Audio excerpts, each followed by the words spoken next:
ശബരിമല സ്വർണ്ണക്കൊള്ളയിൽ വീണ്ടും നടപടിയുമായി തിരുവിതാംകൂർ ദേവസ്വം ബോർഡ്. അല്പസമയം മുൻപാണ് 24 ഈ വാർത്ത പുറത്തുവിട്ടത്. പ്രതിപ്പട്ടികയിലുള്ള അസിസ്റ്റന്റ് എഞ്ചിനീയർ കെ സുനിൽകുമാറിനെ സസ്പെൻഡ് ചെയ്തു. ദേവസ്വം ബോർഡ് യോഗത്തിനിടെ സ്വർണ്ണക്കൊള്ള അന്വേഷിക്കുന്ന പ്രത്യേക സംഘം ദേവസ്വം ആസ്ഥാനത്തെത്തി ബോർഡ് അംഗങ്ങളിൽ നിന്ന് വിവരങ്ങൾ തേടും എന്നതാണ് വിവരം. ദേവസ്വം വിജിലൻസ് എസ്പിയിൽ നിന്ന് SIT അന്വേഷണ വിവരം ഇതിനോടകം തന്നെ തേടിക്കഴിഞ്ഞിരിക്കുന്നു. ഒപ്പം തന്നെ ചെന്നൈ സ്മാർട്ട് ക്രിയേഷൻസിന്റെ നടപടികളിൽ അടിമുടി ദുരൂഹതയുണ്ട് എന്ന വിവരവും ഇന്ന് പുറത്തു വന്നിട്ടുണ്ട്. നമ്മുടെ പ്രതിനിധികൾ ഷഫീദ് റാവുത്തറൊപ്പം MG പ്രതീഷ് തത്സമയം വിശദാംശങ്ങളുമായി സൂപ്പർ 4 ആദ്യം പ്രതീഷിലേക്കാണ്. പ്രതീഷ്, അല്പസമയം മുൻപാണ് ആ നടപടി കൂടി വന്നത്. നമുക്കറിയാം, മുരാരി ബാബുവിനെതിരെ ആദ്യ നടപടി.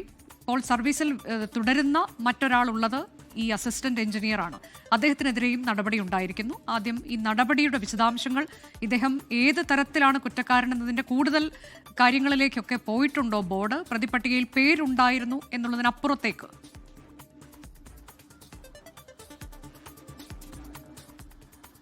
അനുജ, ശബരിമല സ്വർണ്ണക്കൊള്ളയിൽ പ്രത്യേക അന്വേഷണ സംഘത്തിന്റെ പരിശോധന നടക്കുന്നതിനിടെയാണ് ദേവസ്വം ബോർഡ് രണ്ടാമതൊരു ഉദ്യോഗസ്ഥന് കൂടി നടപടി എടുക്കുന്നത്.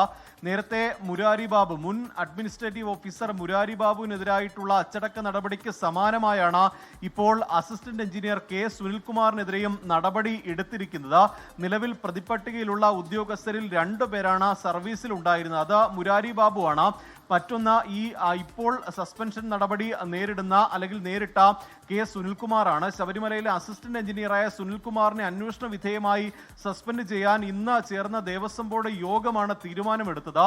ഈ ദേവസ്വം ബോർഡ് ഇന്ന് പ്രധാനമായും ചർച്ച ചെയ്തത് ഈ സ്വർണ്ണക്കൊള്ളയുമായി ബന്ധപ്പെട്ട ദേവസ്വം വിജിലൻസ് സമർപ്പിച്ച അന്തിമ റിപ്പോർട്ടാണ്. ഈ അന്തിമ റിപ്പോർട്ടിൽ കെ സുനിൽകുമാറിനെതിരെ പരാമർശമുണ്ട്. ആ റിപ്പോർട്ടിലേക്ക് വന്നാൽ സുനിൽകുമാറിന്റെ ഭാഗത്ത് വലിയ വീഴ്ച സംഭവിച്ചുവെന്ന് ദേവസ്വം വിജിലൻസ് ഉൾപ്പെടെ കണ്ടെത്തിയ പശ്ചാത്തലത്തിലാണ് ഈ ഉദ്യോഗസ്ഥനെ സസ്പെൻഡ് ചെയ്യാൻ തീരുമാനിച്ചിരിക്കുന്നത്. വിജിലൻസിന്റെ അന്തിമ റിപ്പോർട്ട് പരിശോധിച്ചാൽ അതിൽ സുനിൽകുമാറിനെതിരെ ഉയർന്ന പരാമർശം സ്വർണം പൊതിഞ്ഞ ചെമ്പ് തകിടുകളാണ് ദ്വാരപാലക ശില്പങ്ങളിലെന്ന് അറിയാമായിരുന്നിട്ടും വെറും ചെമ്പ് തകിടുകൾ എന്നെഴുതി തയ്യാറാക്കിയ 19/7/2019, 20/7/2019 തീയതികളിലെ മഹസറുകളിൽ സാക്ഷിയായി ഒപ്പിട്ട് തകിടുകൾ സ്പോൺസർക്ക് കൊടുത്തുവിടാൻ ഇടയാക്കി. അതായത് ഈ സ്വർണം പൂശിയ പാളികളാണെന്ന് അറിഞ്ഞിട്ടും അത് ചെമ്പ് പാളികളെന്ന് രേഖപ്പെടുത്തിയ മഹസറിൽ ഈ കെ സുനിൽകുമാർ സാക്ഷിയായിരുന്നു. ആ സാക്ഷിയായി ഒപ്പിട്ടത് കൊണ്ട് തന്നെ വലിയ വീഴ്ച ഉദ്യോഗസ്ഥന്റെ ഭാഗത്ത് നിന്ന് ഉണ്ടായി. അതിനെതിരെയാണ് ഇപ്പോൾ ദേവസ്വം ബോർഡ് നടപടി സ്വീകരിച്ചിരിക്കുന്നത്. മറ്റൊന്ന്, ഈ വിരമിച്ച ഉദ്യോഗസ്ഥർക്കെതിരെ നടപടിയെടുക്കുന്ന കാര്യത്തിൽ ചില ആശയക്കുഴപ്പങ്ങളുണ്ട്. കാരണം കോടതി കുറ്റക്കാരെന്ന് കണ്ടെത്തിയാൽ മാത്രമേ ഈ വിരമിച്ച ഉദ്യോഗസ്ഥരുടെ ആനുകൂല്യങ്ങൾ തിരിച്ചുപിടിക്കാൻ കഴിയൂ എന്നുള്ള ഒരു നിഗമനത്തിലാണ് നിലവിൽ ദേവസ്വം ബോർഡ് ഉള്ളത്. അതുകൊണ്ട് തന്നെ അക്കാര്യങ്ങളിലുള്ള തുടർ നടപടി വിശദമായ കൂടിയാലോചനയ്ക്ക് ശേഷം മാത്രമേ ദേവസ്വം ബോർഡ് സ്വീകരിക്കുകയുള്ളൂ. പക്ഷേ സർവീസിലുള്ള 2 ഉദ്യോഗസ്ഥർക്കെതിരെയും നടപടിയെടുക്കാനാണ് ഇപ്പോൾ ഇന്ന് ചേർന്ന ദേവസ്വം ബോർഡ് യോഗം തീരുമാനിച്ചത്. അനുജ, ഇപ്പോൾ ഈ 2 ഉദ്യോഗസ്ഥർക്കെതിരെയും അന്നുണ്ടായിരുന്ന, ഇപ്പോൾ നിലവിൽ സർവീസിൽ തുടർന്ന് 2 ഉദ്യോഗസ്ഥർക്കെതിരെയും നടപടിയായിരിക്കുന്നു. ഇന്ന് വളരെ പ്രധാനപ്പെട്ട ബോർഡ് യോഗമാണ് ചേർന്നത്. ആ യോഗം അവസാനിച്ചിട്ടുണ്ടോ? യോഗത്തിൽ എന്തൊക്കെ കാര്യങ്ങൾ ഇന്ന് അജണ്ടയായിട്ടുണ്ട്?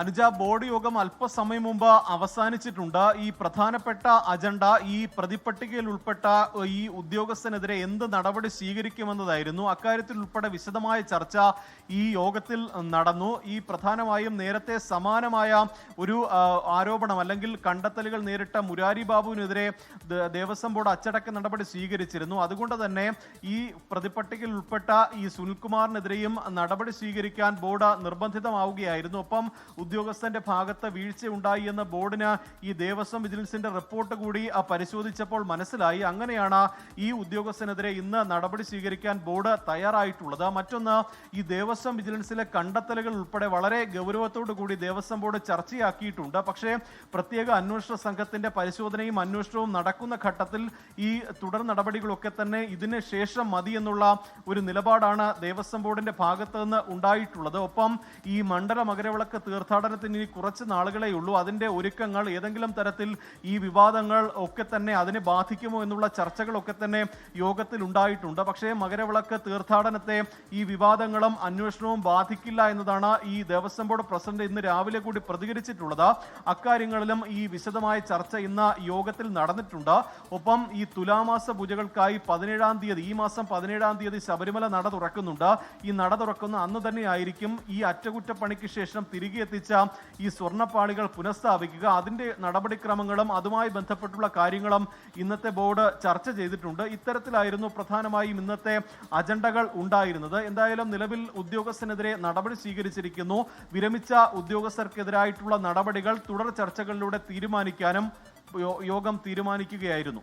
പ്രദേശ്, ഇതിൽ ഏറ്റവും പ്രധാനം ആ സമയത്ത് ജോലിയിൽ ഉണ്ടായിരുന്നവർ വിരമിച്ചു പോയവർക്കെതിരെ എന്താണ് നടപടി സ്വീകരിക്കാൻ പോകുന്നത് എന്നതാണ്. നേരത്തെയൊക്കെ നമ്മൾ ചില വാർത്തകൾ നൽകിയത് അവർക്കെതിരെ നടപടി ഉണ്ടാകാൻ സാധ്യതയുണ്ടത് അവർക്ക് നൽകിയ വിരമിക്കൽ ആനുകൂല്യങ്ങൾ തിരിച്ചു പിടിക്കുക എന്നത് ഉൾപ്പെടെയുള്ള കാര്യങ്ങൾ.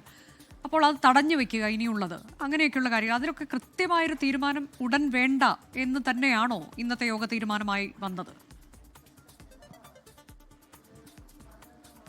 അനുജ, തീർച്ചയായും. കാരണം ഈ നേരത്തെ കഴിഞ്ഞ ആഴ്ച ചേർന്ന ദേവസ്വം ബോർഡ് യോഗത്തിലാണ് മുരാരി ബാബുവിനെതിരെ അച്ചടക്ക നടപടി സ്വീകരിക്കാൻ തീരുമാനമായത്. ആ യോഗത്തിൽ തന്നെ വിരമിച്ച 2 ഉദ്യോഗസ്ഥർക്കെതിരെയും നടപടി സ്വീകരിക്കാൻ തീരുമാനിച്ചിരുന്നു. അവരുടെ വിരമിക്കൽ ആനുകൂല്യം തടഞ്ഞു വയ്ക്കാനും ഒപ്പം ഈ നേടിയ ആനുകൂല്യങ്ങൾ തിരിച്ചുപിടിക്കാൻ ദേവസ്വം കമ്മീഷണറോട് നിർദ്ദേശിക്കാനും ദേവസ്വം ബോർഡ് യോഗം തീരുമാനിച്ചിരുന്നു. പക്ഷേ ഈ നിയമവിദഗ്ധരുമായി ദേവസ്വം ബോർഡ് നടത്തിയ കൂടിയാലോചനയിൽ എടുത്ത ഒരു തീരുമാനം അല്ലെങ്കിൽ ഉയർന്നൊരു നിർദ്ദേശം അത്തരത്തിലൊരു നടപടി സ്വീകരിച്ചാൽ കോടതിയുടെ ഭാഗത്ത് നിന്നൊരു അന്തിമ വിധി വരുന്നതിന് മുമ്പ് അത്തരമൊരു നടപടിയിലേക്ക് പോയാൽ ഇവർ വീണ്ടും ഈ കോടതിയെ സമീപിക്കാനും നിയമപരമായി ഇതിനെ പ്രതിരോധിക്കാനും സാധ്യതയുണ്ട്. അത് ഒരുപക്ഷെ ദേവസ്വം ബോർഡിന് തന്നെ തിരിച്ചടിയാകും. അതുകൊണ്ട് തന്നെ ഇക്കാര്യത്തിലൊരു അന്തിമ തീരുമാനം കോടതിയുടെ കൂടി വിധി, കോടതിയുടെ കൂടി ഉത്തരവ് വന്ന ശേഷം മതി. നിലവിൽ ഇവർ കുറ്റാരോപിതർ മാത്രമാണ്. കോടതി കുറ്റക്കാരെന്ന് കണ്ടെത്തിയാൽ മാത്രമേ ഇവരുടെ വിരമിക്കാൻ ആനുകൂല്യങ്ങൾ തിരിച്ചു പിടിക്കാൻ കഴിയൂ എന്നുള്ള നിയമോപദേശമാണ് നിലവിൽ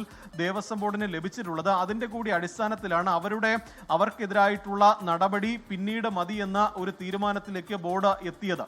അനുജ, അതാണ് തിരുവിതാംകൂർ ദേവസ്വം ബോർഡ് യോഗം അല്പസമയം മുൻപ് അവസാനിച്ചു. ആ യോഗത്തിലുണ്ടായ വളരെ പ്രധാനപ്പെട്ട തീരുമാനമാണ് അസിസ്റ്റന്റ് എഞ്ചിനീയറെ സസ്പെൻഡ് ചെയ്യാനെടുത്ത തീരുമാനം. സുനിൽകുമാറിന്റെ പേര് പ്രതിപട്ടികയിലുണ്ട്. ഗുരുതരമായ കൃത്യവിലോപം ഇദ്ദേഹത്തിന്റെ ഭാഗത്തുനിന്നുണ്ടായി എന്ന ആ പരാമർശത്തിന്റെ അടിസ്ഥാനത്തിലാണ് നടപടിയായിരിക്കുന്നത്. മുരാരി ബാബുവിനെ നേരത്തെ തന്നെ സസ്പെൻഡ് ചെയ്തിരുന്നു.